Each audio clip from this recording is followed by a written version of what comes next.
maybe.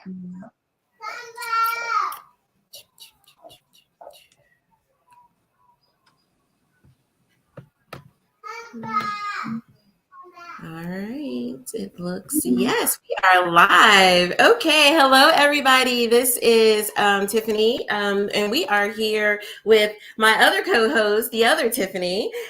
So we are here today with the beautiful Miss Rachel Noble, who is the founder of The Noble Woman.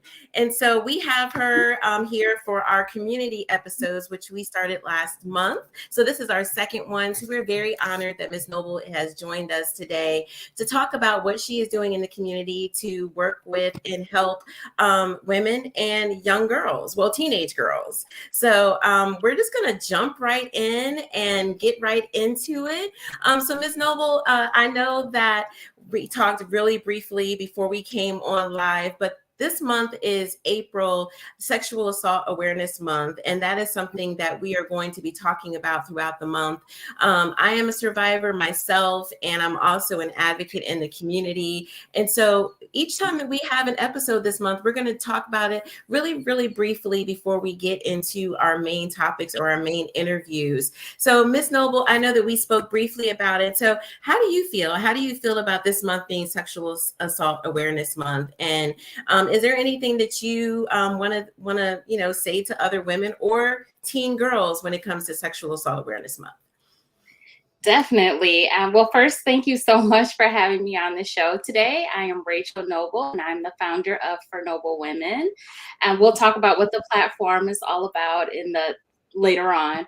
But thinking about sexual assault, there's so many women and young girls that go through this all the time. I have family and friends that I've had to console because of that. A lot of times because of it, women feel like their femininity has been taken away from them. Their power is gone. And so they have to think about ways of really realizing that, yes, they are a victim, but you will not be a victim of your circumstance for the rest of your life. How do you process past that? What do you do? What kind of prayer do you even say to kind of help combat that? And so I would heavily suggest to find therapy, to speak to someone about it, not to hold it in. Do not keep it from yourself. Do not keep it from your mother. None of your, family, friends, not to broadcast it to everyone that you know, of course, because you do want to keep that information kind of confidential, but speak out for someone that can advocate for you and seek help. Right. Yes, I totally agree with that. As a survivor myself, I found that having people that I trusted, after that moment and after the trauma that happened, and really for the next few months, it was just really helpful to have those people that I trusted that I was able to talk to. So I definitely will back you up there to make sure that you reach up and you speak up and you talk to someone. And definitely, as a therapist myself, definitely reach out and seek some counseling, preferably with someone who works with sexual assault survivors. Not saying that regular therapists that don't have that trauma focused therapy under their belt or have not worked with survivors before, but there are so many organizations out here that do help victims that are specifically for victims of sexual assault who are going to have those therapists who have that special training to work with victims. So highly recommend that as well. So thank you for sharing that information. Thank you. I appreciate that and your support of Sexual Assault Awareness Month. Yes, no problem. I'm so glad that you're talking about that. I'm sorry that has happened to you. But just the way that you are processing and pushing through, it speaks volumes for who you are as a woman. And thank you for paving the way for others. Yes, ma'am. Yes, ma'am. I was a victim of sexual assault in 2005. That was actually the reason why I moved to Charlotte, because a person started stalking me. And so that was the main reason why I moved to Charlotte, was to get away from the DC area, because I pressed charges against him. He was stalking me and just popping up places. And so it was very scary. And my parents were here at the time. I didn't have any kids. I wasn't married. And so I just came here to be closer to my family and to, let them build their supports around me and love on me a little bit while I kind of work through that trauma on my own here in a totally different environment. So it's been a while, but no matter if you're a survivor or not, there are things that may trigger you, and there might be, moments where you reflect back at that time, or something might remind you of that time. But, being an advocate and helping other women has definitely been therapy for me. So I definitely appreciate that. Thank you. No problem. Yes, ma'am. Tiffany, I know that you are an advocate in the community for human trafficking. So would you like to share anything before we get into our interview with Miss Rachel? I think I can give a different perspective of being a victim of sexual assault, because I too am also a survivor. But it happened when I was 15, and after the whole thing, I had to deal with it on my own. I didn't have a support system. I didn't have, I had more so, oh, well, it never would have happened if you didn't go there, right, type of dialogue towards me. So I was more to blame for what happened to me than to have the support of getting through it. And I feel like, and I don't hold it against those who did have that dialogue with me, because it's made me a stronger person. And like I said, it wasn't the first time it happened. So the second go around, I didn't tell anybody. Right. Because I went through it the first time, pretty much processing my feelings and emotions, that the second go around, I was like, oh, well, I've been through this already, and I don't feel like being blamed for it. So let me just, sit with myself and, go through it. And then, but the human trafficking situation was different, because there wasn't any physical sexual assault that went on. It was more of an emotional, mental thing that happened, and it screwed me up. That part, I still didn't tell anybody about it off the beginning, but I think like 3 strikes, I was out, because I didn't have that support system, that it really played a part in how I handled that human trafficking situation. Right. Because it almost came to an end for me. I'm glad that I've gotten through it. I'm glad that I went through the therapy that I've gone through over the years. I'm glad that I have become the person that I have become, that I don't shy away from expressing and sharing my stories. I feel like there's always some part of someone's story that another person can relate to, and that part could be their only glimmer of hope. So I push for advocacy, and I push for the positive of what could happen if we share, and we become the support that we couldn't be to. Well, no, we become the support that we didn't have. Right.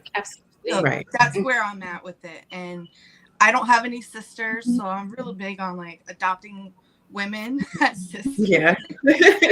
So, oh, you've been through it. Don't worry about it, girl. I got you. Right. So, right. But to that camaraderie, so that they feel they're not going through it alone. Right. Right. Well, yeah, thank you for sharing that. Thank you for sharing that. It was very personal for both of you. So thank you for sharing that. I think that's a good lead into For Noble Women, because Miss Rachel helps educate women and teen girls about confidence and femininity and, etiquette and class and so forth. And, as a survivor and working with, being a social worker for over 13 years and so forth, you see that there is a need for this type of training and education, especially for our teen girls, because teen girls are faced with so much in the media, on social media, at school, in their neighborhoods, in the communities. And it's a misrepresentation of what we want our girls to really grow up to be. It's very over sexualized, very disrespectful with the music and stuff like that. So Miss Rachel caught my attention when I saw her Instagram. I can't recall what she was posting about, but it was around the holidays, and it just really caught my attention. And so I wanted to make sure that she was on our community platform so that we can talk to her about what she does and, the work that she does with women and teen girls. So Ms. Rachel, tell us about you. Give us like a background story before For Noble Women so we can get to know you as a person. Sure. Well, thank you for that. Thank you so much. And for like following my social media platforms. I definitely appreciate that as well. And just like when you were talking about something that has happened to you, the Mhm. reason why we become individuals that we are today is because of what it is that we've gone through. So Right. way back, I did not come from an affluent background. In Mhm. fact, I came from very, very humble beginnings. I thank my mothers and I thank my grandmother and my aunts for all like really raising me to be the person that I am today. But Mhm. there were a lot of things that I went through. And so going through middle school and high school and just being bullied verbally, always, people wanting to fight you or whatever. And so I had to learn how to stand my ground. And it Mhm. takes a toll on you. It takes a toll on you and your inner peace. And then Mhm. you're not really knowing like who you are because you don't know where you fit in, Right. etc. And so I remember after graduation being in certain situations or settings where I worked in corporate America and I missed out on certain things that I didn't know. And I'm like, I should know this information, but it wasn't given to me. It wasn't taught to me. That Mhm. part of the information wasn't taught to me that I needed to know in order Right. to be successful. So I just started doing things. My background consists of I have a bachelor's degree in communication. I'm a minor in mass communication, which is journalism. I have Mhm. a master's degree in business, and I've had a childcare center that I share with my husband for the past 22 years. It has been April 4th, actually, now 22 years. And in the middle of that, I've just been through everything, seeing everything. Um, Young mothers, what they go through. I've seen my young girls and how they're struggling with their confidence and what it is, who should I be as I'm growing up. And as I'm watching these girls, and I'm watching young men too, but mainly girls because I'm a woman, Right. and I see that they're so lost and they're being raised by social media. They're Mhm. being Mm-hmm. raised be. And so Right. they don't know who they are. And it puts me back in that mode of me not knowing who I was, which I told you Mhm. before. And so I Right. said, I know what I'm going to do. I am going to be an advocate for women and teens to teach them the proper ways to be. It doesn't mean that you have to be perfect, prim and proper all the time. No. But when you are in business settings and social settings, I want my girls to know how to behave. I want them Mhm. to use the correct vocabulary. I want them to use the correct fork. So Right. just Right. down to that science, but then also building their inner confidence, their inner peace of them knowing who they are and doing that back in work as well. Right. So Right. that's Okay. So I think I remember now what it was because you just said something that triggered my mind. You mhm. were showing a table setting. And Oh, yes, you were, mhm. I believe it was maybe around Thanksgiving. I can't remember. I remember it was around the holidays. Absolutely. And yep, that's what it was. It was the place setting. And I was like, it's been a long time since I've seen a formal place setting, but that's something that I learned working at a school. It was a private school. And that was something that the founder of the school, she taught the girls at the school. And so and I haven't seen any teachings about that since. And you know that that's something that way back in 30s, 40s, 50s Mhm. was taught. But I'm going to be honest, it wasn't taught to our brown girls. It was mainly taught in Caucasian society. And Absolutely. so it was very, very interesting. And that caught my attention. I remember now that caught my attention because I was like, this is really something that I need to teach my daughter. I know it. Why am I not teaching my daughter? But you just don't see it very often, even in restaurants, even five-star restaurants. You don't see them the table settings as much as you used to anymore. So that I remember that's what it was. That's what caught my attention. Yes, it is actually, I believe that it's a lost art.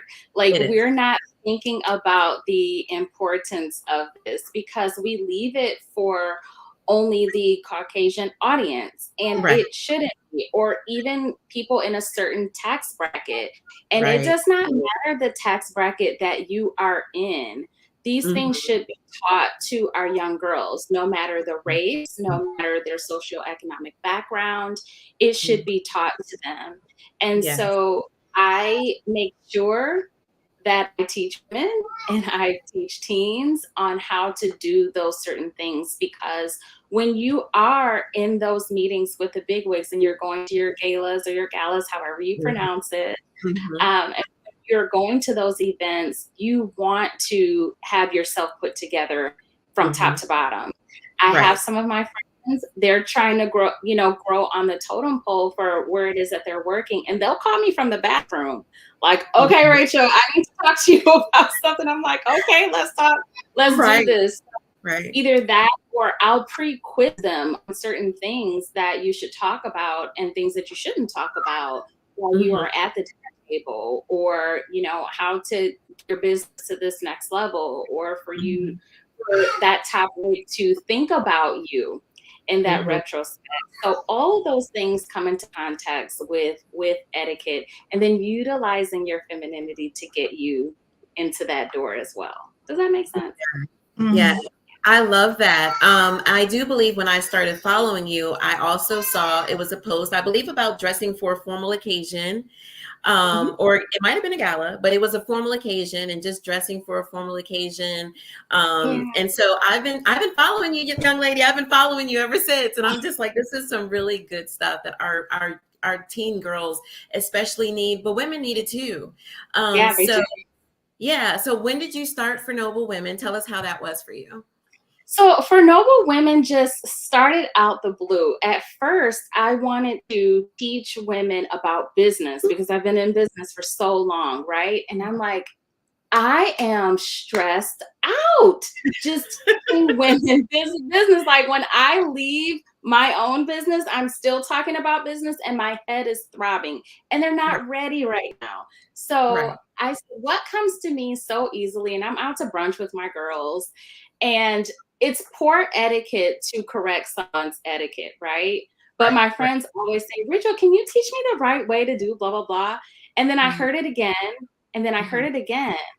And then I saw a mother trying to teach her daughter something. We were gone to afternoon tea or whatever. So I walked over there and I spoke to a little girl because I have this background with children. And I'm like, we're good little girls and we are proper girls. Let's listen to our mommy, because her mom was trying to teach her, but she was like upset she wasn't having it. And so just taught her just in that moment. And then I went to sit down, and she was just so happy. She just wanted to be just this prissy girl. Right. So I got to the table and my friends were like, Rachel, why are you not teaching etiquette? And I'm like, this is crazy. I have a background. I learned from other directors from New York and the UK. I mean, these people have taught individuals that work in Buckingham Palace. So I'm like, okay, I need to do this. And I have, I would say, a connection with people, and I just want to mesh the two. So that's how I started for Noble Women, and I do that on the side, and I enjoy it. It's very, very fulfilling for me. Okay. What year did you start it? So I want to say about 2 years ago. So very, very recent, 2 years ago. So 2022.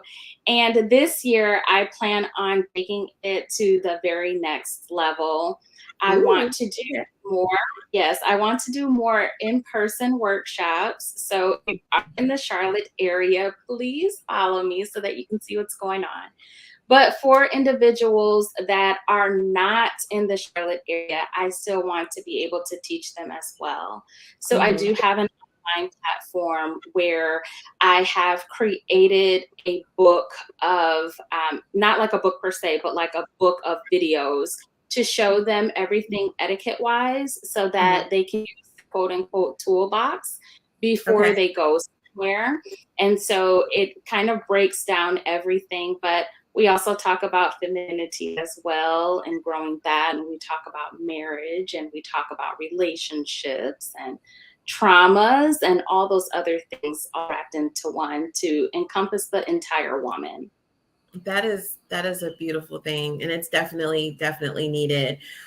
So with you being local to Charlotte, I know that something that I've always been interested in doing is doing like a tea party for young ladies. And I have a 16-year-old, so one of my twins is a girl. So I have a girl boy twins, and you know, I look at other cultures. I look at like the Southern Bells, and I look at the Quinceañeras, and I see you know, all of these traditions that other cultures have, and I look at the African American culture, and I'm just like, I'm trying to think of something that our children do in our culture that is known, and I'm like, I can't think of anything. Like, I can't think of anything. Dancing.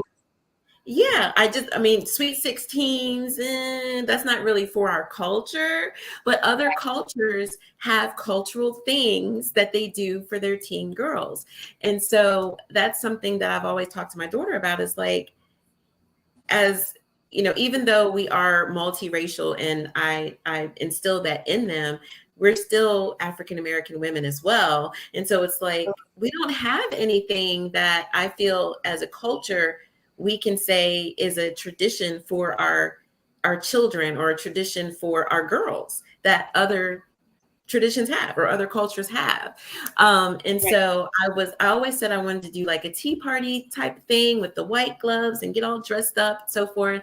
So I think that you might just be the woman to make that happen with me. It's so crazy because June 8th, I'm actually going to be hosting a mother-daughter tea party. Ooh, So you have to yes. Yes. That is so exciting. Okay. Yes, and so right now, which I told you on the back end, my business is going through an accreditation process right now. And so once I finish that, I'm able to market and get everything ready. But June 8th of just in a couple of months, really need to get on it, Rachel. I've already have the contract signed and ready to go. And it's going to be a nice, intimate setting, but it's for mothers and their daughters. And we are going to go over tea etiquette, afternoon tea. And we're going to have fun with it. And it's not going to be anything that is very snooty or anything like that. We're still very down to earth women. And I just want us to enjoy ourselves. I want us to network, and I want us to learn at the same time. That is going to be amazing. Please, please, please send me that information. I will definitely promote it. My daughter and I will definitely attend.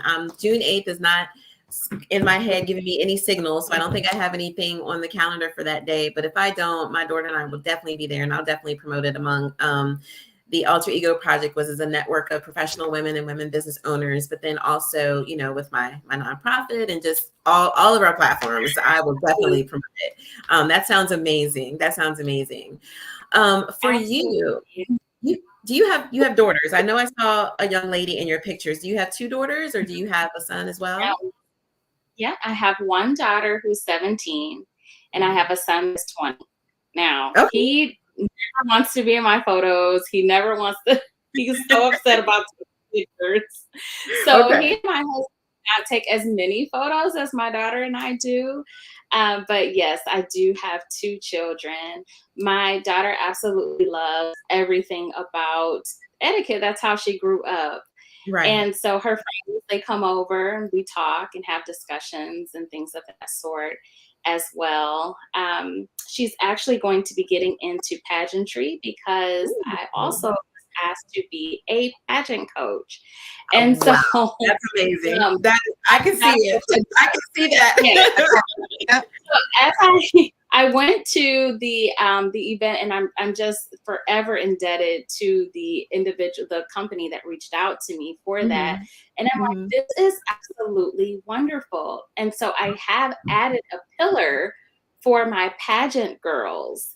And Nice. so after you achieve the crown and you have the crown, what do you do next? Right. Or if you didn't have the opportunity to win that crown, what are some things that you could have done to polish yourself up a bit?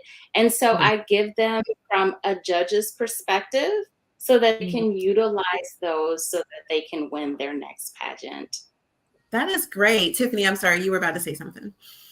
Oh, no, you're fine. You're fine. I Okay. have like a piece of hair that keeps blowing in my face. So Oh, okay. Okay. it's aggravating me. So sorry, I apologize. Oh, no. You're fine. You're fine. I know Tiffany has a daughter as well. And Tiffany, how old is your daughter? She's 9. She'll be 20 in a month. Okay. Okay. Yes. Yeah. So we're all girl moms here. So this is fantastic. This is I fantastic. think we all Girl have mom power. Yeah. Yeah, because my son is 21 too. So Mm-hmm. that's interesting.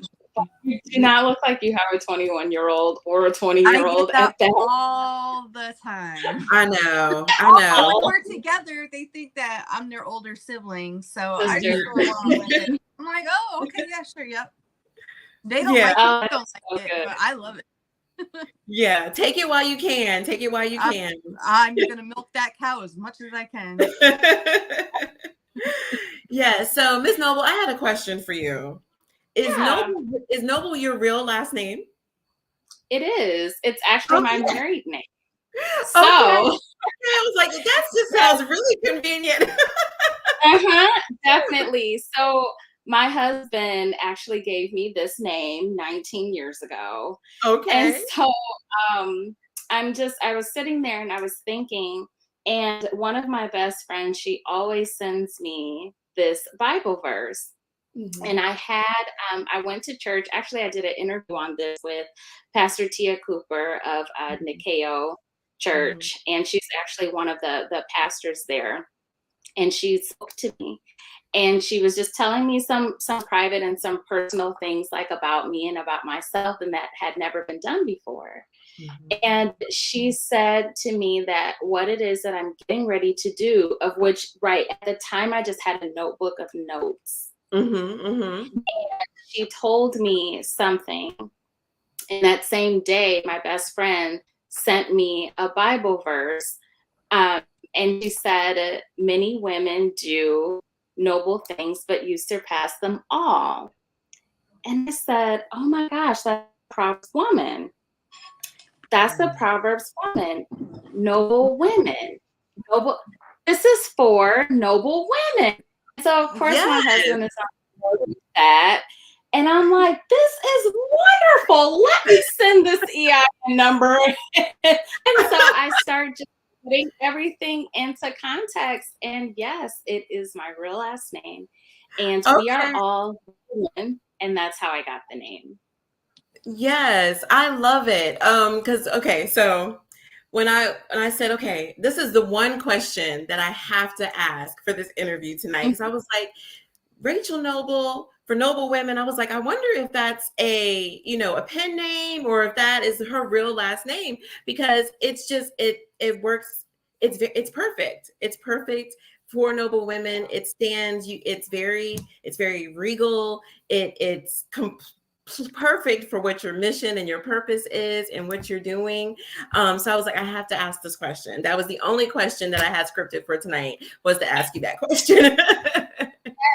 Yes. Yeah. In fact, you're not the first person to ask me that, to be honest, because I know that there's so many women that have like stage names or whatever like that, but I really have nothing to hide. But I'm just like, this I know is something that God has given to me, because number one, it's easy for me. It's not something that is hard or difficult. And I love giving some type of teaching or instruction. I relate very well to just women. I'm a girl's girl. Like, I love everything women. And we all go through things, and I know what women go through. So it's easy for me to talk to them about certain issues and things that we go through. It's easy for me to reach out to younger girls to actually help them cope with what your mom probably went through to help heal them early on. And then just teaching them, like I said before, what I wanted to be, what I wish I had growing up. I Right. would say that. Right. So yeah. And that's what Tiffany was saying earlier about, Yep. Yeah. Absolutely, she did. And now she's an advocate for trafficking. I mean, that's absolutely amazing. So many girls go through that and they feel like they're lost, or they fall into the slope of being a part of the fast life and having certain professions because they do not have family that's there for them, or they feel like they don't, or no one to talk to. So by you being that advocate for young girls like that, I mean, kudos and hats off to you. Thank you.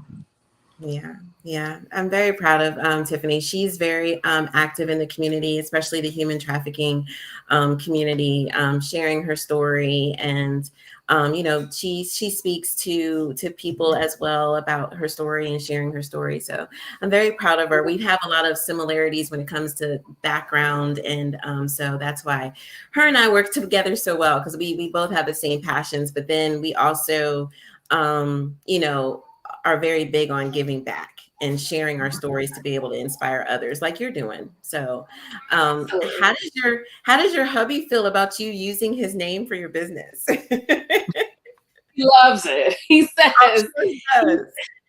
he absolutely loves it. And he's just like, just a part of you utilizing a piece of me to do something that you absolutely love. I'm proud of you for that. And so I'm glad that you were able to use our name and to use it for something that is good and for the betterment. And to add to that, my husband has a cousin.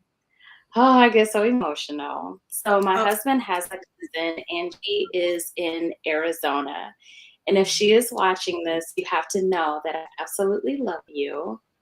And she said that when she saw when she saw the logo and she saw the name, and then she went onto the website, she said, Rachel, this is our family's name. And the fact that you are taking it and turning it into a legacy of something that is so positive and powerful, I love you so much for that.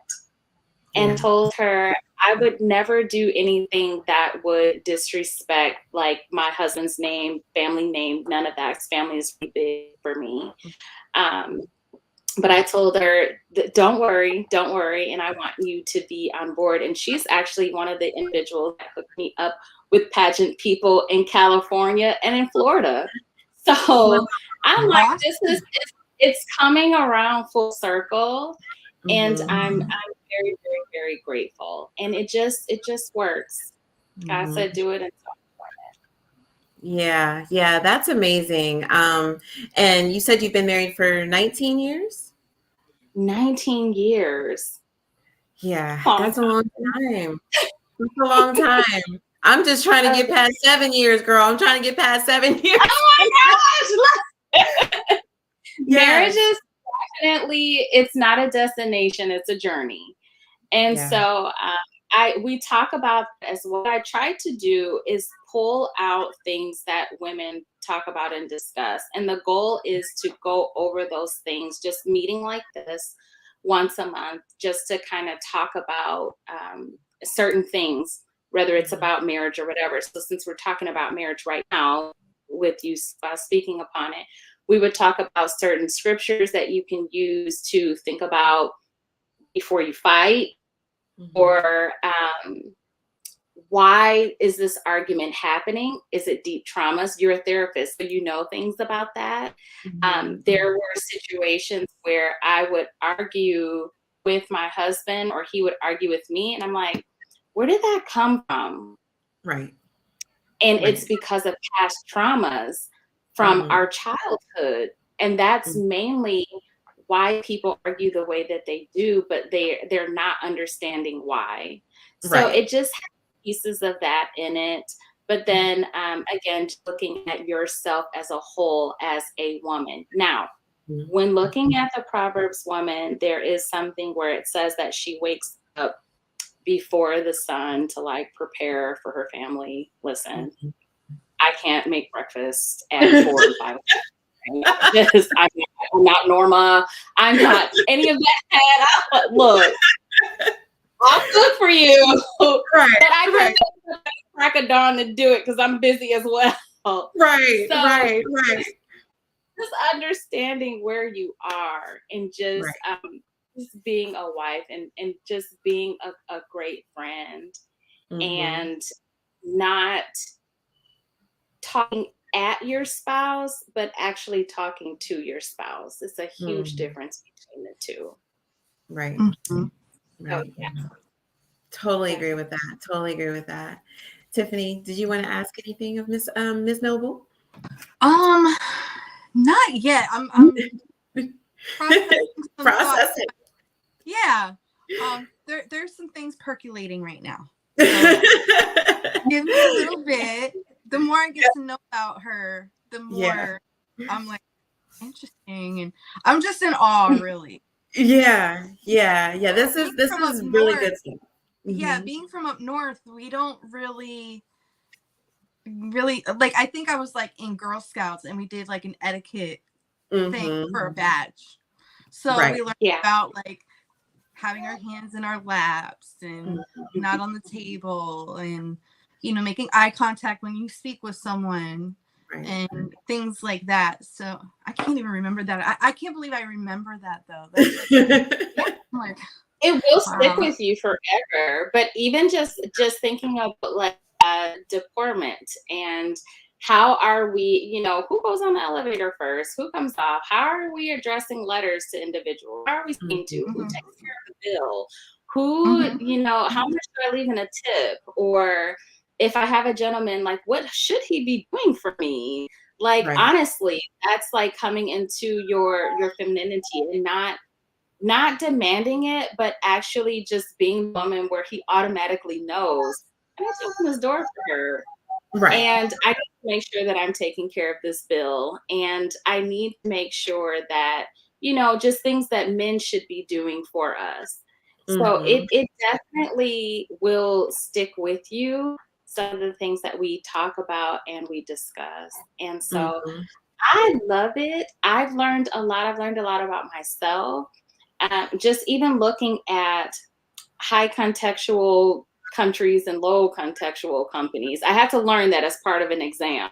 Just like, what do you mean? Like, why am I learning this? But really, when you do go to other countries, there are things that you need to know and how to act and behave. And how we are in the United States is not the same in Africa. It's not the same when you go to Germany. It's not the same when you're in the UK. Like, you have to come with it, and you have to know what it is of what you're doing.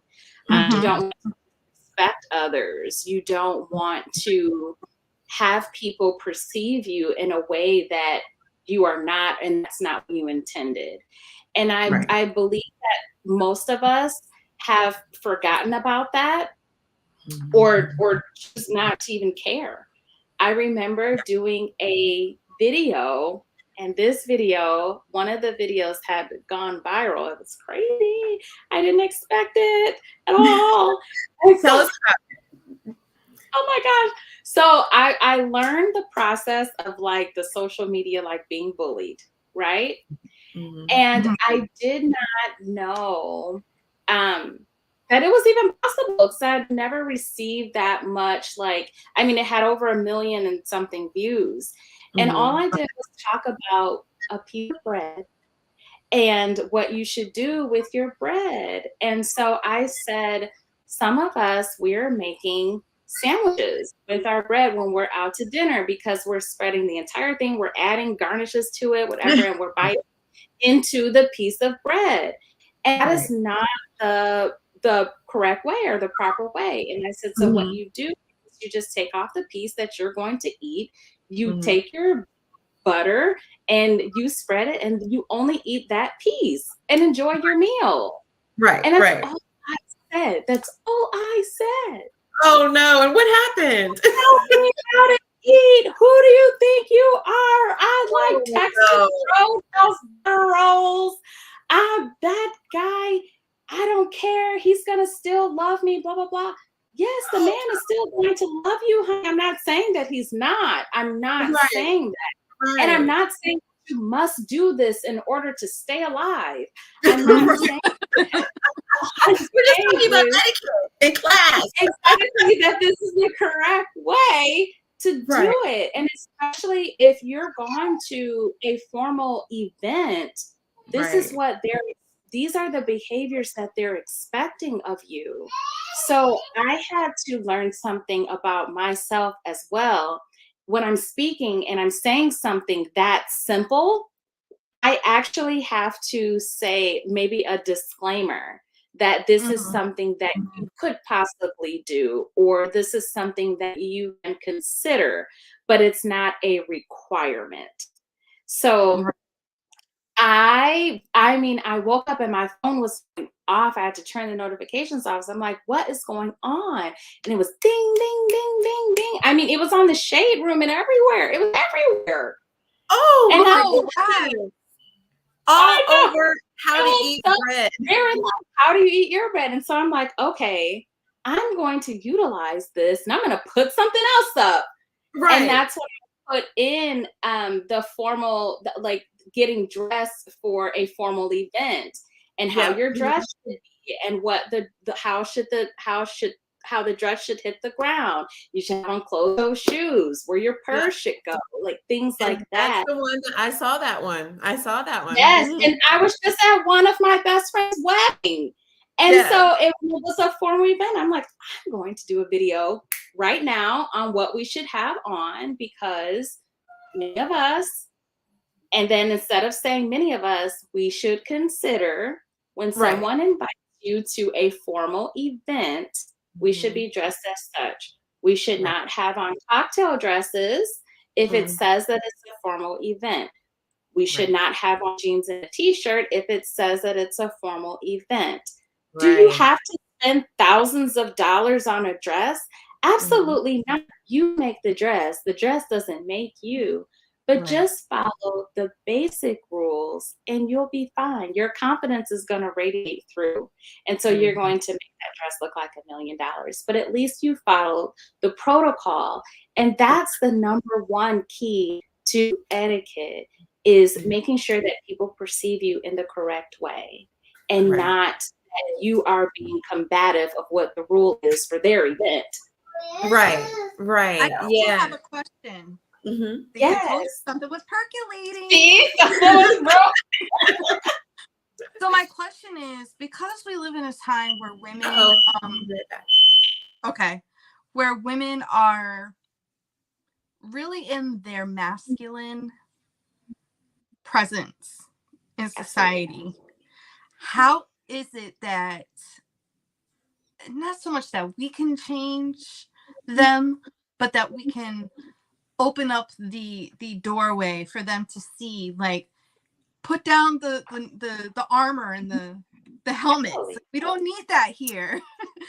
So is there any kind of like tips that we can give to our listeners or viewers on how they can kind of dismantle that rough exterior and really let their softness come through? I know exactly what you're talking about. And the reason why so many women are that way is because they were forced to be that way. They had to pay all the bills. They had to work. They had to make sure that the children were taken care of. They did not receive any help. So it's forcing them to be hard, so that when a man comes by, you don't know how to accept him wanting you to take a step back for you to go into your soft life era. And so I am not saying that it's well, I can say it's a difficult task to let that type of thinking go, but it's something that it's embedded in you that you can let go.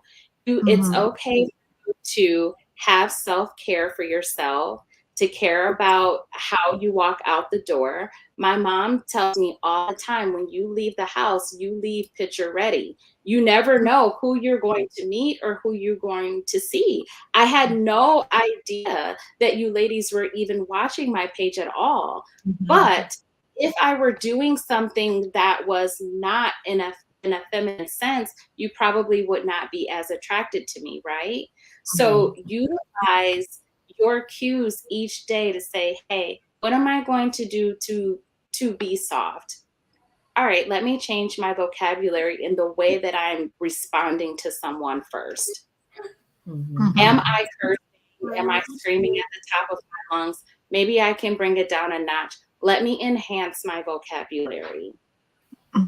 So those are some things that you can start with. Another thing with saying that everything is on me. I'm forced to do this. I'm forced to do that.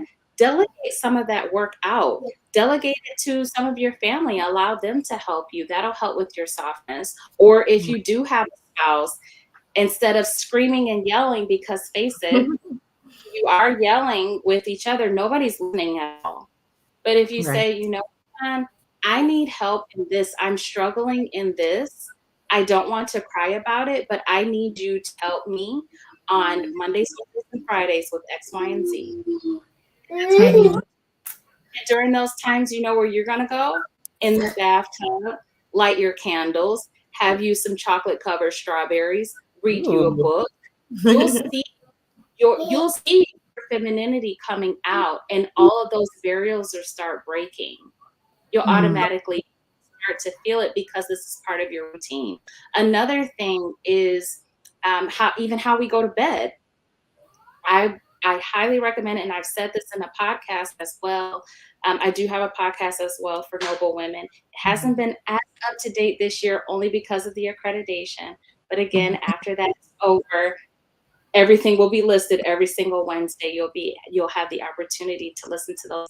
In one of the episodes, we talked about just caring about the way that we're going to bed. So once a month, you deserve to go to the store and purchase yourself at least 3 pairs of pajamas, 2, whatever is in your budget. But even the way that we are going to bed in our nice matching pajamas, nice underwear, some women sleep in bras, some don't, whatever, but all of those undergarments, everything should match. And so you automatically see, all right, I have matching bra and panties. Okay, my pajamas feel good. I found a perfume that smells good on me. So you'll see those hard layers of just getting up, being grumpy, going, because we're ushering in more positive things into our life, more feminine things into our life. And that's when we're taking over that softness. Those are some good points. Those are some great points. I have a lingerie store boutique that I've had, and I always talk to women about being sexy and classy for you. I always get, girl, I ain't got no man. I don't have to wear no lingerie. I don't wear lingerie because I ain't got no man. I'm like, it's not for your man. It's for you. Even though there are benefits for your man, lingerie is not just, it's not for the other person. It's to help you feel feminine and sexy and classy and sophisticated and just feeling beautiful in the moment. And there's nothing wrong with you doing that, whether you have a spouse or not. I have a nightgown. It's a beautiful nightgown. I don't wear it all the time because it's a silk long, almost to my feet, now, but I love it. And every now and then I'll put it on and I'll prance in front of the mirror and I'll get my wine. And it's because I just want to feel that in the moment. And that's okay. Absolutely. So I love that. I love that about treating yourself, and getting those PJs and going to bed feeling it feels so good. And so when you start doing those things and you're taking care of you, then it gives you the opportunity to take care of everything else. But starting with those pajamas, finding a fragrance that is best for you. I mean, I even wear perfume to bed, certain perfumes to bed. Absolutely. It smells so good. It feels so good, right? And regardless if I had a husband or not, I would always make sure that my nails are done. My feet are done. Like, Mhm. not just in the summer. Please get Right. your pedicure. So Right. just get pedicure. Keeping up with your waxes, like you said, like, we're doing this for you. You're Right. taking care of everybody else. Who's taking care of you? You have to take care of you first and water your garden before you can be good for anybody else. Yes. Yes, Mhm. I love that. I think, okay, so I think I said earlier about the Southern Belle, and I meant, is it cotillion? Is that what it is? Am I saying it correct? Um, Absolutely. Wait, my sorority had the cotillion just last yes, weekend, and I'm yes, going to that's take it. my yes. Yes, that is something else that I've always said that I would love to be a part of and do that with my daughter. You know, those kind of things. So, when it comes to women, and it sounds like, you know, when you do your post, you get a lot of great feedback and you get a lot of negative feedback because people are like, "Well, who do you think you are?" Oh, yeah. So, Oh, yeah, so I want to ask you, what has been like one of your biggest obstacles to get over when it comes to helping women and girls? What is one of those big things that you really had to get over this hump to advance in what you're trying to do in your mission? if I can be transparent in this moment, I would say it's getting out of my own way, because when I post something, there are so many women. They're afraid to put it like under the post, but they Mhm. DM me and they're Mhm. like, helped me get through X, Y, and Z. I Right. was depressed and I listened to your podcast and this happened. I joined for Noble Women membership, and since then, I was able to X, Y, and Z, like, without telling their business. And Yeah. so this is really something that I have here. But what I do is I'm like, I have a notebook and I'm like, well, is this right? Well, should I talk about this? Well, I shouldn't talk about that. Maybe I Right. should talk about, or is the lighting going to be right? Or is this the right restaurant that I'm in? Is it too loud? Well, maybe I should just do a video and then I'll do a voiceover over that. Right. Well, who am I gonna interview about next? Who am I going to interview? Is she really important? Does anybody care Right. about what femininity? What does this have to do with etiquette? And so you hear all of this going, and what it does is it pushes you back further. It does. And so when I got to the point where I'm like, you know what? I'm going to just put the information out there that doesn't necessarily have to flow like a book. We're not writing a book here. But what we're doing is we're teaching basic principles of things that we should know. What are things that I did not know? And so I want to make sure that I start there. And Mhm. so just putting it out there in the consistency. Now, both of Mhm. you are mothers, right? Both of Yeah. you are mothers. Both of Mhm. you work and you're busy, right? You have a whole life, same as myself. And so I have to set aside time when I'm thinking about those feminine things that I'm doing, or just having that time to myself. I'll go out on the backboard and I'll write out notes that feels good to me. Or if I'm in Mhm. the bathtub, I'll think about certain things and that feels good to me. And so I'll write those types of things down. And I know that other women can relate to that. Right. Mhm. So that's what it is. I would say for those of you who may be struggling with imposter syndrome, that's another thing that we talk about in the course, that imposter syndrome will keep you paralyzed. It will. Imposter syndrome is something that is really real. It is real, but It do is. not allow it to take over yourself, over your life. We're all here and we're all here for a reason, and we all have something to offer. So, what Mhm. is it you offer that makes you and for everyone? What is it Right. that you have? And so I love that's that. what I love that. Yeah. So we are live on Instagram right now, and I know that it cuts off after an hour. We're going to go over a little bit. So to learn more about you, Rachel, please tell everybody how they can follow you for those on Instagram that are watching, so they can continue following you before we continue. Yes. If you're currently on Instagram, you can follow me at For Noble Women. If you're on Facebook, you can follow me at For Noble Women. If you are on TikTok, you can find me at For Noble Women.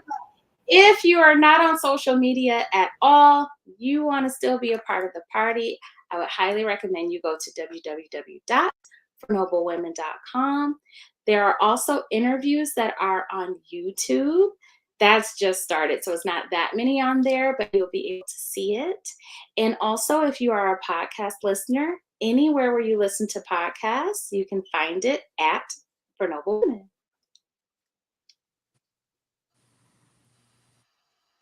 I have my little one beside me trying to talk to me. That's So okay. that's why I keep going on mute. So thank you so much. So we talked about those things that were an obstacle. What has been, and I'm sure there's been many, but tell us about one like extraordinary, remarkable thing that has come from For Noble Women. You know what? Like I said before, that it's very fulfilling for me. I did a photo shoot recently, and I had a few women that came, and I did it as part of a Galentine's. And the idea behind it was for them to have professional business pictures that they can use for their businesses or their resumes or things that they do marketing wise, but also to show them how important, special they are. I had a woman that was part of that photo shoot, and she was one of my mentors from when I worked in corporate America, very, very young. I think I was 22 when I met her. And she actually said, because of you, I was able to bring her back. And her was somebody that was inside of her. And so while she was doing the photo shoot, I'm talking through her the whole time. We said a little, prayer in the back, or I would talk to her during the photo shoot about certain things. And then as the photo shoot is going on, I'm like, yes, you're so beautiful. You're an animal. Give it to me, right? Her highest moment. And for her to see her photos of herself and all that confidence come through, I can't tell you everything that she said, but she was really happy in that moment. Oh, that's beautiful. I think photos for women can be very revealing in a good way. Absolutely. They can be in a bad way, but they can be really great in a good way, because sometimes we can, as women, we're our own worst critics, and we might look at ourselves and you've got a pimple here, or if you got a little pudge here, or your arms are, I got this skin right here. We can be our own worst critics, but photos, a lot of times when you get photos back and you look at yourself and you're just like, wow, I look really great. Or, if you do that extra step of getting your hair done, or getting your makeup professionally done, or not professionally done, but just doing your makeup as something that you don't normally do, can just be, it can be very empowering to be able to get dressed up and do a photo shoot with your girlfriends and just have a great time, and just see, your inside person, just really shine through. So I'm a big pusher of photo shoots, especially among business women, because sometimes we forget that just because we're business women, we're still women too, and we're still moms, and we're still individuals, and we're still feminine, and we're still classy, and all of those Yes. things. Yes, are. And Yeah. also just having those professional pictures, what does it do? It says a lot about you in the very beginning. Taking the selfies in the car, or sending in photos that has the Snapchat filters on them. That's not business wise, right? So Right. just Yes. having that professional photo shoot done, you can do it once every 2 years or Yeah. so. Treat yourself to that. You deserve that, especially when you're looking to grow your career and grow your business. Absolutely. Yeah. Early on, so my daughter that you can probably hear talking to me right now. Before we got pregnant with her, I know she's here. Her hair is all over the place. I will put her on screen. But during COVID, I took a break, and then of course, being there, for us preparing for her to be born, I took a break from my podcast, and on my return back. I had one of our early episodes was a photographer talking about the importance of headshots and for Yes. business and how important it is for you to not do those Snapchat filters and for you not to have all this mess in the background and for you to actually take time to pick out the perfect shirt or the perfect business suit or something like that. And just how it's an investment. It's an investment in It is. yourself. And I hear It a is. lot of women say, yeah, go ahead. I'm sorry. You're asking people and you're asking businesses to invest in you. Right. Why am I investing in you, or why should I hire you for whatever if you have not invested in yourself? I'm actually going to go to, I'm going to go over here to Sarah Mm-hmm. because Sarah makes me feel comfortable, even though I'm a mess right now. But Mm-hmm. looking at her photos, she gives me comfort that I believe that she can do what I need her to do. I want to Right. hire her for my company, or I want to hire her for me, or I want to, Mm-hmm. work for her department, whatever. You Mm-hmm. trust individuals when you see that they've taken the time to polish themselves. And Yes. that's what I am a strong advocate for. Yeah. It's a difference between looking at someone that may be polished, like Michelle Obama or Mm-hmm. J or Beyonce, and then Mm-hmm. you look at other people on the end that might be, I'm not going to say names, some you might assume me. So I'm Yeah. going to say some female rappers or Mm-hmm. Mm-hmm. or the Instagram model. There's Right. a difference, as you can see, between those two types of women. Right. And who are you going to trust more? Right. And there you go. Yeah. I'm very big whenever I start working with, because I work with models and music artists. That's one of the first things I do is like we have to do a photo shoot because a lot of times Totally. when I'm asking you to send me your bio, which is a whole nother conversation because people don't know what a bio is, it's a whole nother conversation. But when I'm asking you to send me photos and I'm getting selfies and I'm getting Snapchats and I'm getting filters and I'm getting something that your girlfriend took while you was in the bathroom with all this junk in the background, and I'm like, we can't use that. We can't use Oh, that on yeah. a flyer. We can't use that on your bio. We can't use that on your website. Even with my models for my lingerie, it's like, no, we've got to do photo shoots. I don't want you to just take selfies in the mirror because Absolutely. you're representing a brand and you wear the lingerie. And like you said earlier, you wear the lingerie. The lingerie, you're just adding to the appeal of it. The lingerie, Absolutely. that's not what people are looking at first. They're going to look at you in the lingerie. So I always tell people, Absolutely. especially women business owners, invest in yourself. Starting our new podcast, Tiffany and I are kind of spin off of this one. That was the first thing I said. We need to book a photo shoot because we need those things for branding. And just sometimes people just don't want to invest the time in doing that. But it says a lot about your business if you're not investing the time. So It yeah. does. It Yeah. does. It's your calling card. It's your Right. Yeah. calling card, you would say, in the modeling industry. And Mm-hmm. so picking out you of all people podcasts that they want to listen to, why are Mm-hmm. they pulling yours first? Is it because I'm reading everything that you're typing out?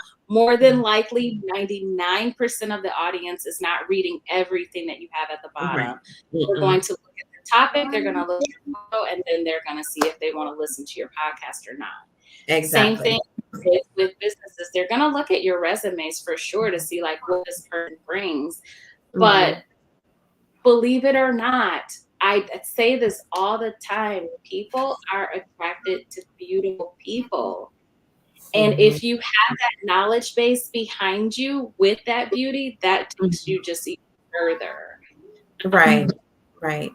Yep. And beauty doesn't mean that you have to be a 10. It's about your appearance and how you present yourself. So it's not about fitting the social norms of what beauty is, but it's the way you carry yourself and the way you portray yourself and how you want to be perceived. And that comes across, that comes across in photos, social media, websites, all that kind of stuff. So yeah. Yes. And when you open your mouth, what are you Mhm. saying? How are you making people feel? Right. Yeah. Great stuff.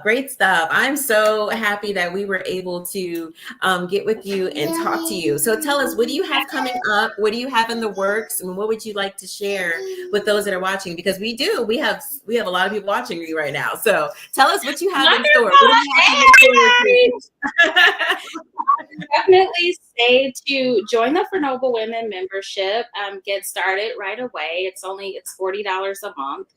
And in that, you'll start to get all of the etiquette information that we've already talked about. I have invested in videos to talk about table manners, a quick snippet for afternoon tea, but I also have interviewed individuals about certain things that we go through as women. We have, what else do we do in there? Each month is a different topic that we discuss, and we have a open dialogue conversation like this. If you are not ready to invest just yet, you can go onto the podcast and just listen. Take that bubble bath that we were talking about, brew you some tea or champagne or wine or whatever it is that you like to drink, and just enjoy yourself, enjoy your time in that information. I take a lot of time and a lot of thought on what it is that I want to discuss with my ladies. And I can definitely say that you will be able to resonate with it. It's not something that's just out of the clear blue sky, but something that can also help you. And then if you are in the Charlotte area, like we said before, June 8th, we will be having a mother-daughter tea party where we are going to be talking about afternoon tea. We'll have topics of discussion as well for that. And so I think that's going to be so fun. And I'm just honored to follow so that you can see what else is going on, and go onto the webpage as well. Okay. www.noblewomen.com. Yes. Thank you so much. Tiffany, did you have anything else you wanted to add or ask? Any other questions? I do have an idea, so I will be in touch with you, Miss Rachel, about that. Okay. I think I'm going to reach out to someone who works with survivors, and I think that maybe you and her could collaborate on a project possibly to kind of help build up that confidence in these women who have been through the ringer. So it just popped in my mind, so I'm kind of gonna really think it out before I reach out to my friend, but I will definitely put you two in contact with each other for that. Absolutely. I would love that so much. I truly appreciate that. Thank you. You're welcome. Yes, this is great. This is great stuff. So I am part of a fashion show that's taking place, I believe it's September 28th, as the Beauty is Pain fashion show. So it's for survivors of domestic violence.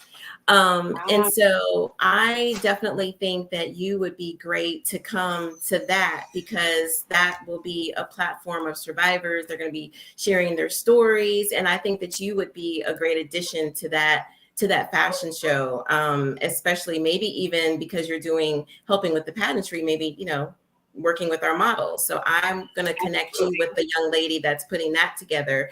I'm going to be the featured designer or featured stylist there. So I think that would be great. I would love to put you in something beautiful to wear.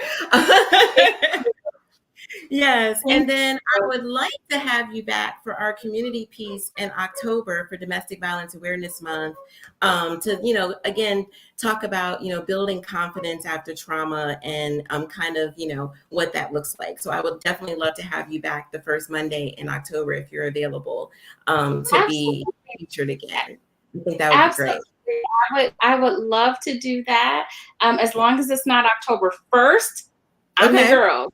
Okay, you October know what? I'm gonna look right now. I'm looking at my calendar right now. And he's gonna say, "Did you book something on my birthday?" And that's all I'm gonna yes. hear for the next Okay, decade. well, okay, yep. It's not October 1st, it's October 7th. So October Wonderful. 7th, I would love to have you Good. back as our future community person to talk about building confidence and just kind of building that femininity and empowering women, where they are, especially those that are survivors of domestic violence. I think that would be really great to do in October. So I'm gonna send that to you so you can put it on your calendar. And I'm really looking forward to the tea. I think that would be a beautiful experience for me to do with my daughter.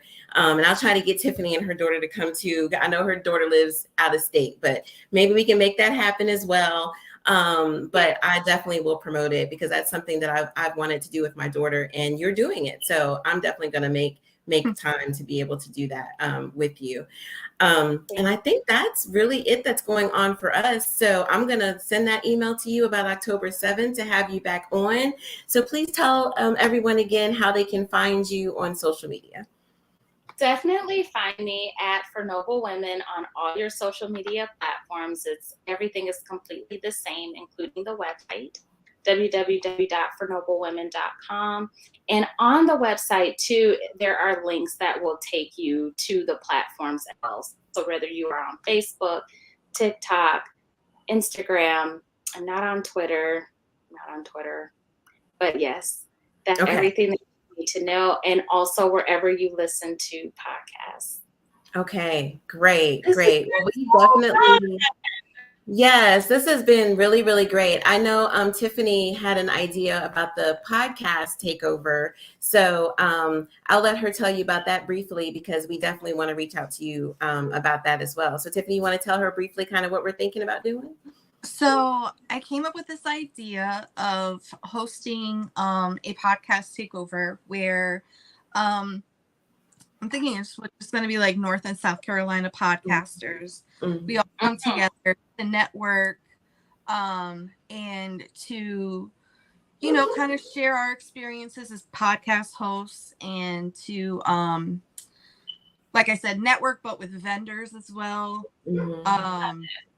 Having the, like a Q&A type thing, as far as like why you got into podcasting, mm-hmm. and what is your why with podcasting, and then I'm planning on having it grow bigger every year, and possibly doing it like the first year we'll do it in Charlotte, the second year we'll do it in Columbia, South Carolina, mm-hmm. third year Atlanta, and then mm-hmm. just include more mm-hmm. and get bigger venues to grow. And just to vibe out and collaborate with other podcasters and utilize resources that we probably didn't know were available, mm-hmm. Had we not meshed with other. Exactly. There's so many opportunities that come from podcasts that when she brought that to my attention, I thought I already did like a virtual one, but I was like, yeah, doing it in person. And then there'll also be I kind of threw in there, we can have like our customer, our favorite interviews or interviewees come out to be appreciated for coming out and giving us their time and letting us interview them and stuff like that. So kind of turning it into like a big deal. So yeah. And possibly extending it to content creators as well. Mm-hmm. Mm-hmm. Yeah. I love that. You ladies are on to something, because there are so many people that do have podcasts and they're unsure of how to monetize from it, or what do I talk about? Like what platform do I use, or what microphone should I use, or it's a huge difference, and you just don't know until you start. And while you're basically talking to yourself, and you're like, is anybody listening? And they are. Yes, they are listening. Like I didn't wake up one day, but I saw my numbers going up, and the podcast has over 65,000 downloads. Yeah. So I'm like, oh, okay. I'm gonna keep going. Like it's a big deal, and that gives you like that push to keep going. It does. It gives you a push. So I think you ladies are really on to something. You should do it. Yeah. Well, we're definitely working on that, and when we do, we'll make sure that we reach out to you to let you know about it, so that you can come on out with us. That would be great. I'm here. I'm here. Thank you so much. You So are happy. welcome. You are welcome. Heaven, come here real quick. I want to introduce you to somebody real quick. So this is my 16-year-old. Oh, you're so cute, girl. Yes. About to do a mother-daughter tea, like an afternoon tea event, and so in June. So I told her that actual tea. Yeah, we can drink tea. Yeah, and it's going to be like an etiquette like workshop and stuff without like your pinkies up. No pinkies up for your tea. Yeah, right. Yes. Yeah, Yes. yeah. So thank you so much. Thank you so much, Rachel, for coming on, and we look forward to meeting you in June in person, if not before. And just thank you so much for your time. This has been really, really great for our community piece, and we appreciate you. Thank you. I truly appreciate it. Thank you, everybody, for watching tonight and giving your comments on our live thread on Facebook. We appreciate you. Make sure that you go and check out Ms. Rachel Noble, the founder of For Noble Women, at For Noble Women on all social media platforms, and her website, fornoblewomen.com. Thank you, everyone, and have a great night. Beautiful. Thank you, Rachel. That was